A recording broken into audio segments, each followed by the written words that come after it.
Hi, I'm Dr. Jen Gunter, author of the Vagina Bible, and I'm here to talk about the things you shouldn't put in your vagina, like garlic and essential oils and jade eggs and steam and vodka-soaked tampons.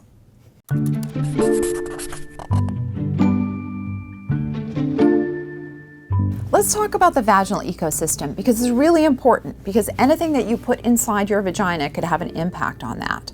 The vaginal ecosystem has evolved over centuries, since the beginning of time, to deal with things like intercourse and childbearing and menstrual cycles. We know that the vagina has a pH of about 4.3 to 4.5, and this is because of the good bacteria. It produces products that keep the pH in that range. You can't change your vaginal pH by putting products in, and that's a really important thing for you to remember. So when people are trying to sell you stuff that say they can regulate your pH, it's not possible. And I want you to think about it. If the pH of the vagina could be changed long term from an external product, then we would never survive ejaculation. That would always change the vaginal pH permanently, and then that would throw the whole ecosystem off. So it's best to leave the vagina alone and not to put any products in there unless you've got a very specific medical condition, and this is recommended by a physician. So essential oils are, extracts from botanicals, and they smell nice. And if you have a diffuser in your room and you like that, that's great. But essential oils can be irritating to the skin, and they're certainly not recommended for vaginal use. And so I would keep them for your more like your home care and not for your vaginal care. Garlic in your vagina for yeast infections. So this is an old myth, and it's been around for a long time. And it was even recommended in the book, Our Bodies, Ourselves. So I always like to point out that when women are doing this, they're not just sort of randomly sticking vegetable matter in their vaginas. They've gone online, and a trusted source has told them to use that. There are naturopaths online that will tell women to put garlic in their vagina, and even some medical doctors. This, like a lot of other sort of myths, comes from maybe some basic science. There's something in garlic called allicin, and it may have properties against yeast, but it hasn't been studied at all. The other thing is, to release allicin, you actually have to cut and crush the garlic. That's why you have to cut garlic when you cook with it. Otherwise, there isn't any of that sort of flavor that's released, because that's also from the allicin. So this can be damaging to the vagina. It can be very irritating. I have had to pull out little bits of garlic from many patients in the office, and I never want anyone to feel bad that that's had to happen, because I know that they went online in good faith and they were looking for information, and they were given misinformation or even sometimes disinformation, frank lies.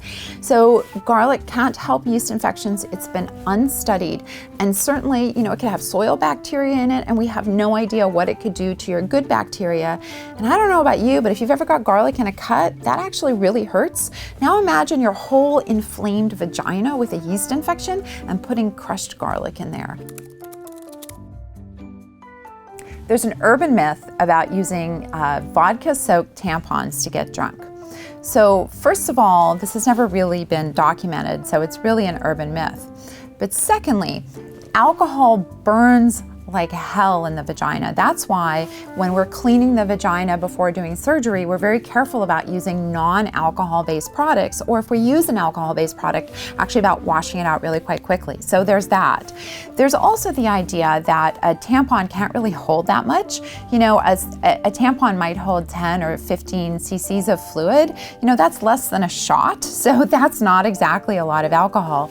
Then there's the idea about, how do you get a soaking wet tampon into your vagina without squeezing out all of the liquid? So the person who dreamed up this myth has clearly never even seen a wet tampon. So no, it's a myth, but don't try it at home. I get asked a lot about cannabis tampons or suppositories for pain. It's completely unstudied, right? So I think that's really important for people to understand, that we have no idea what can happen when you put cannabis in your vagina. You have to remember that there's a very delicate ecosystem. You have all this bacteria in there, and we don't know if cannabis could have a negative effect on it. We also don't know if the cannabis can be absorbed well, and we don't know for pain relief if the cannabis needs to be in your bloodstream or it needs to be a local application. Because obviously if it needs to be in your bloodstream, you don't need to be putting it in your vagina. So this is very much a buyer beware. The one thing that I would say is the only study that we have on cannabis use tells us that women who use cannabis regularly are more likely to be colonized with yeast in their vagina. I always like people to think about, how would you feel if a pharmaceutical company had a new product that was completely untested, but they told you it was good for you and you should use it? What are vaginal jade eggs? Well, if you don't know, that's actually a good thing, and just never pay any attention to anything about it. But if you want to know, what they are is a grifty product that was sold on Goop and is actually still sold on Goop as an ancient Chinese practice to tone your pelvic floor. It's actually not. It's a modern grift, and the claims that Goop made about the jade eggs were not only that it could tone your pelvic floor, but that it could balance your hormones and help you with your feminine energy. Your feminine energy doesn't come from your vagina, it comes from your brain. You do not need to put jade eggs in your vagina to tone your lady parts, as a celebrity said. So no, you can certainly do Kegel exercises, which are a good way to help treat incontinence, or if you've got one of those like urge to go to the bathroom, you can do what's called quick flicks. You can read about it in the Vagina Bible, and that can help you get to the bathroom without leaking. But a jade egg isn't going to help you. Should you steam your vagina? No, you shouldn't. I don't care what any celebrity tells you. First of all, steam can burn, and there's been a case report of someone who was actually burnt by doing this. But the idea of vaginal steaming, and steam can't even really get in your vagina, is so harmful on so many levels. First of all, if the steam could get in your vagina, it would be dangerous because the vagina is a no oxygen environment. You don't want any oxygen to come up there with the steam. Secondly, the reason why it's recommended is to clean toxins from your uterus.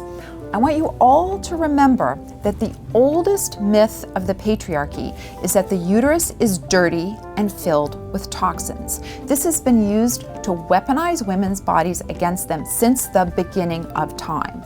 So when you say the uterus needs to be cleansed or cleaned from toxins, you are the patriarchy, and wrapping it in a pink ribbon and putting it in a glass bespoke jar doesn't change that. So don't steam your vagina. Use science and leave it all alone and ignore the patriarchy.